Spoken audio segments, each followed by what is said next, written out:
just had a few people talk to me. Well, look, thank you very much, first of all, for getting up early and being at my speech. I wanted to showcase a lot of the work that our government is doing to raise productivity, particularly around regulation, but also acknowledging that you need skills, you need capital, you need a good regulatory environment so people can take home bigger pay packets and afford the things that they want.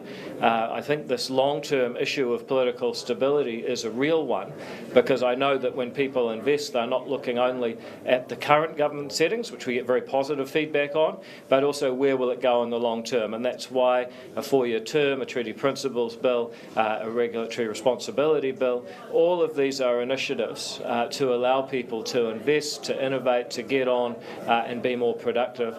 And of course, happy to take any questions about that or any other issues. Yeah, on a 4-year term, are you expecting that that will be something that's ready to go to the public by in the next election?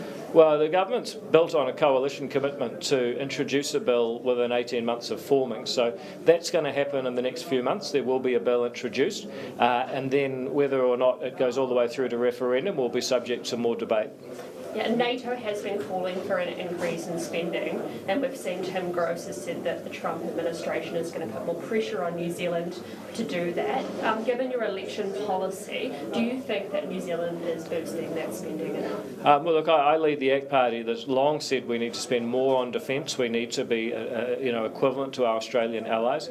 I'm also a part of a government which is working through its budget process for 2025, and I'm sure that that will include decisions about defence spending, but obviously the budget process will be, a merger of three parties' desires. Yeah, in terms of, you've mentioned in your speech, a significant reset. In practice, what does that actually mean?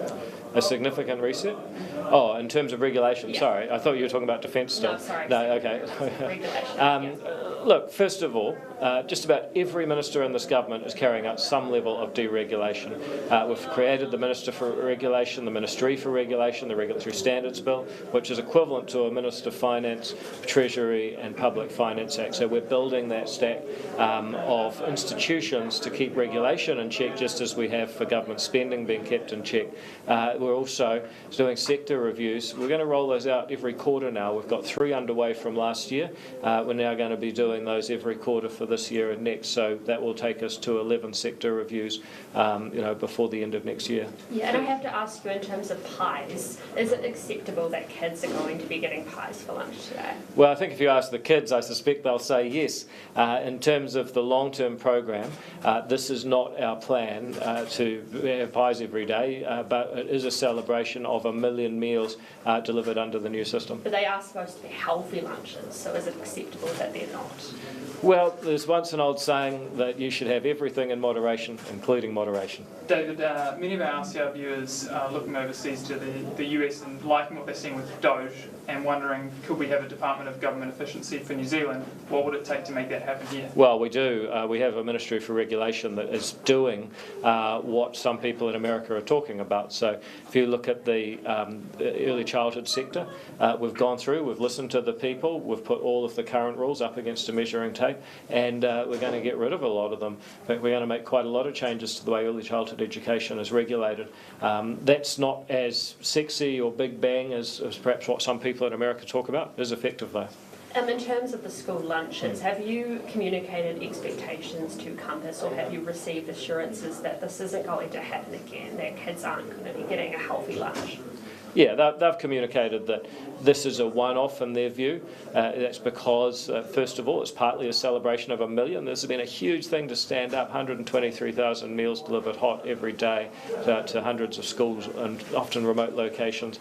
Let's celebrate. Second of all, no, this is in order to ensure that they will have enough production and they'll catch up a little bit, and then next week they'll be back to business as usual. Was that always the plan, that it was going to be a celebration, that pies were going to be served on this specific day, or is this just sort of a coincidence that it's happening at the same time as they needed time to catch up to be able to deliver those healthy lunches? Well, I think it's both. It's actually important to celebrate where we've got to.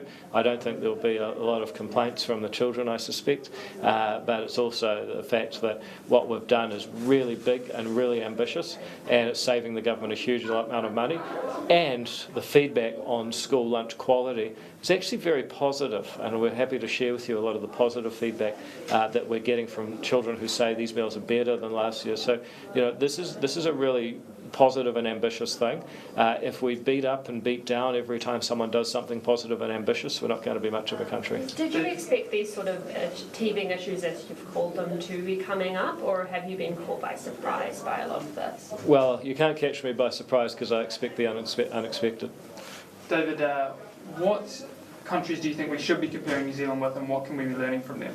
Look, I think New Zealand ultimately is a success. It is the most successful society that the world has ever seen. We've got people from so many different backgrounds living together happily and harmoniously. We are a wealthy country, although not as wealthy as I believe we could be, and we have the most beautiful piece of land on the planet. So it's all looking pretty good, really. But if you want other countries that we could maybe compare ourselves to, look, we've always got to match Australia economically, otherwise people will leave. I think that a lot of European countries, for example, if you look at the way that they do healthcare in France, Germany, Switzerland, quite different from here. What can we learn from them? I'm always impressed with what Taiwan does, what Singapore does, what Ireland's done. And while there'll be a lot of people who are sort of leery of the United States, you can't judge the United States by the actions of a few headlines. It's a country that for 250 years has allowed a lot of people to live in a relatively free and peaceful environment compared with most of the rest of the world. So, there's lots of countries that we can learn from. To quickly jump back on the school lunches, so you're saying you didn't expect there to be issues with delivery with the program? Well, no, I didn't expect there to be issues, but of course, as I say, you always have to expect the unexpected. 120,000 odd meals every day, whole lot of different locations, doing it with the meals heated. This is a pretty challenging thing to do. I actually think if you look at the delivery times that we're getting now, basically every region's been at 100%. I think Auckland was at 95%. The rest were all at 100 yesterday. That's pretty good. Would you support returning the decision-making surrounding water fluoridation to local councils? I know that there's a bill up about that. We'll have a kick it around in the ACT caucus. Look, at the end of the day, I don't think it makes as big a difference as people think. If you want to drink water from a tap, then it's going to be the same water as everyone else gets. The whole point of water reticulation is everyone gets the same water from the same place going through a network of pipes coming out their tap. So then you're just debating which group of people make the decision about the composition of that water. You can make good arguments that it should be the council who operates the plant. You can make good arguments that it should be the people who are responsible for health in New Zealand. There's obviously big differences in views across the country, and at least if it was decided by councils, then there'd be the option for different communities to be more likely to get what they want. Well, that's true, but equally, there's a lot of expertise in health, and maybe you should ask people. I mean, if you go have an operation, you don't go and ask your council, what your diagnosis is. You generally go to a doctor. So, there are some things that you want to make a democratic issue. There's other things that are a technical issue. Yeah, would you accept that fluoride is good for oral hygiene? Well, I always trust my dentist on this, and she says yes. So councillors shouldn't be making that decision? Well, it's a separate decision, isn't it? I mean, this is a debate over who should be the decision maker. And some people are seeing that as a proxy for the decision. Me, I'm with my dentist. She says that fluoride's good. But people can legitimately debate, should it be the council, should it be the health? There's arguments for either of them. Are you concerned about the Whangarei Council continuing to ignore that directive from the Director General of Health? Well, I mean, look, to be honest, that's between the Minister of Health, the DG, and the Whangarei Council and the people of Whangarei. I grew up in Whangarei and I got great teeth, so didn't seem to do me any harm. David, just on regulation, your bill is coming in later this year, you say. There was obviously some concerns in there about the time that you have left. Does that give it enough time, the bill, to make a noticeable change? Yeah, it does, because I hope this country is going to be going for many, many years to come, and having some really sound standards around regulation is one of the most important things we can do there. And of course, you guys have been focusing on growth a lot this year. How does that regulatory standards bill, stimulate growth? Well, what people need is to know that they can invest in this country and that the rules aren't going to change, they're not going to have it taken off them. That's why I talk about political stability. The Regulatory Standards Bill tells people these are our values in terms of making rules that affect your property. That must be very reassuring to people who are deciding, do I want to pitch my stall in New Zealand? What's your view on the Net Zero Banking Alliance? Well, I'm no banker, but if it was me, I would be thinking, is this part of my core business or is it a distraction? And I'd probably say it's a distraction. I see more and more banks are pulling out of it. Yeah, the Macquarie Group, just in Australia. Do you think you could see that happening in New Zealand as well? Well, can I see it happening? Yeah, easily. It's just banks can make decisions anytime they want. What decision should they make? That's up to them. What we've got to remember is that if you're on the board of a bank, your loyalty is to your shareholders and to follow the laws of New Zealand. Everything else is up to them. David, all right, folks. Oh, sorry. David, you mentioned bad regulation is killing prosperity, and then linked it to a younger audience by bad regulation is killing our vibe. How do you think that a new 4-year term and then new bills like the Regulatory Standard Bill will affect young people? Well, you want to be able to plan your future, and the younger you are, the longer the future you're planning. I think the more stability you have, so that you are going to be accountable for your decisions and you're going to get the benefit of your efforts rather than some political interruption further down the road. I think that's really, really important.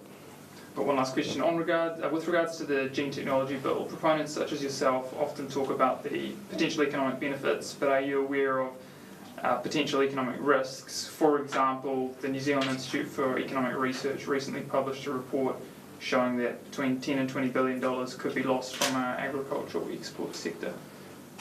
Well, look, economists publish all sorts of things. What I would say is that New Zealand has had the potential to be a superpower in agricultural genetics. Unfortunately, because we've allowed the loonies, frankly, to dominate the debate for too long, we're now playing catch-up. All right, thank you very much, folks. Have a great day. Cheers. Thank you very much. Thank you. Sorry to give you all that.